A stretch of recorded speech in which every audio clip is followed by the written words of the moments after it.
Salam alaikum, bonjour, je suis ravie de vous retrouver, j'espère que vous allez toutes et tous bien.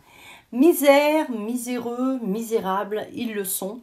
L'Algérie s'enfonce dans une crise économique et financière sans précédent, donc forcément cela engendre une crise sociale.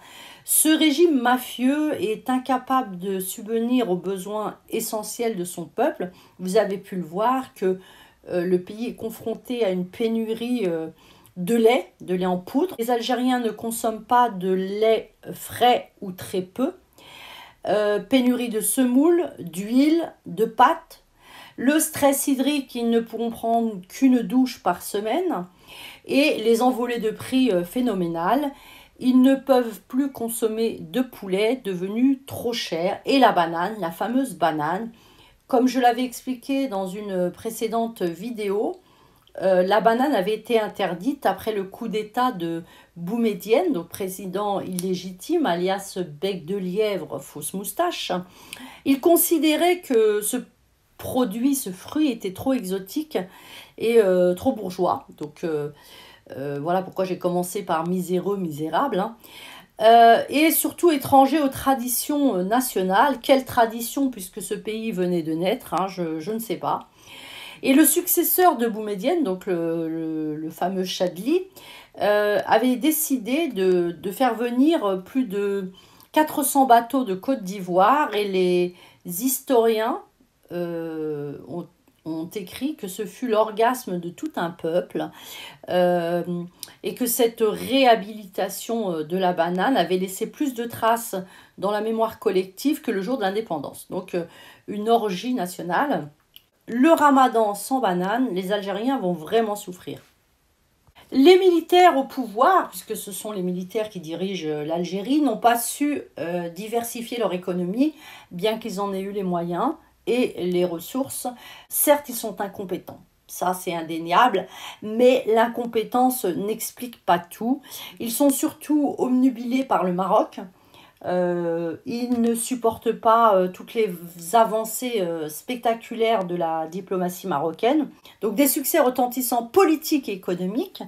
Et cette suprématie que nous avons à l'échelle africaine leur donne des sueurs froides. Et depuis son retour au sein de l'Union africaine, le Maroc a asséné des gifles, ma foi, retentissantes à l'Algérie.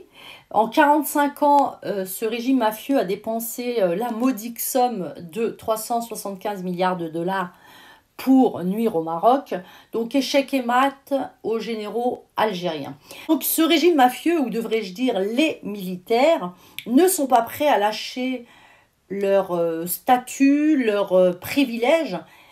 Donc le Hirak, qui est une grande kermesse musicale, ne changera pas, n'arrivera pas à les chasser. Ça, c'est une certitude. Prochain coup dur pour l'Algérie, c'est la fermeture de notre gazoduc Maghreb-Europe, car le tronçon qui traverse notre territoire, en fait, nous appartient dorénavant. Et info, bien évidemment, à prendre avec des pincettes, ce contrat, apparemment, ne sera pas reconduit pour des raisons économiques, mais surtout politiques. Alors, si cette info est avérée, effectivement, ce sera un coup très dur pour l'Algérie parce qu'elle compte beaucoup sur ce gazoduc. Elle approvisionne via ce gazoduc l'Espagne et le Portugal. Je ne vous apprends rien, mais tous les voyants de l'économie algérienne sont dans le rouge suite à la baisse des exportations de pétrole et de gaz. Donc, ce gazoduc assure à l'Algérie d'énormes recettes et aussi ça lui permet de transporter son gaz à moindre coût. Il lui reste l'autre gazoduc, donc c'est le Medgaz. C'est une réalisation conjointe, donc algéro-espagnole, mais contrairement à ce qu'on a pu lire ou entendre, ce gazoduc, donc algéro-espagnol, ne pourra pas remplacer notre gazoduc parce que sa capacité est inférieure et donc voilà pourquoi il ne pourra pas se substituer au gazoduc marocain. Le Maroc prévoit de libérer très prochainement ses richesses gazières et découvertes Et de ce fait, il devient producteur et exportateur, et c'est un concurrent direct de l'Algérie.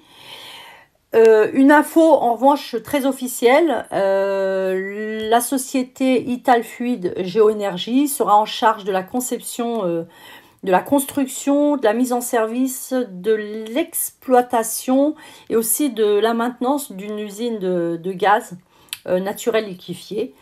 Fermons ce gazoduc et fermons définitivement nos frontières aériennes, terrestres, maritimes.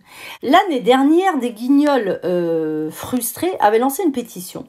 Ils suppliaient leurs mafieux au pouvoir de fermer ce gazoduc.